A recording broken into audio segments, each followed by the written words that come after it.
Chicken কষা করতে প্রথমে একটুখানি পেঁয়াজ কেটে নেব, তারপরে আমরা রসুন ছাড়িয়ে নেব এবং আদা আর লঙ্কা কুচি করে মিক্সিতে একটুখানি বেটে নেব।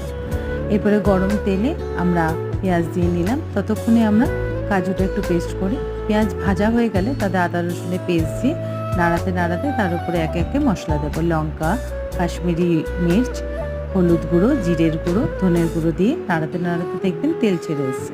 ততক্ষণে আমরা টক দইটা ফেটিয়ে রাখি এবং যেই তেল ছাড়বে তার উপর দিয়ে একে একে চিকেন এবং টক দইটা আমরা অ্যাড করব এবং এটা কিন্তু পুরো সিম আঁচে হবে। এবং এই টক দইটা অ্যাড করে নাড়াতে নাড়াতে তার মধ্যে আবার আরেকটু আমরা কাজু পেস্টটা যেটা করে রেখেছিলাম সেটা অ্যাড করে দিলাম। দেখুন কি সুন্দর কষাতে কষাতে কালার এসছে এবং চিকেনও কিন্তু সিদ্ধ হয়ে গেছে, তার মানেই রান্নার রেডি। এরকম ওয়েদারে এইরকম সুন্দর একটা চিকেন কষা আর সাথে যদি হয় গরম ভাত, আহা! দেখুন কি সুন্দর চিকেনটা সিদ্ধ হয়েছে।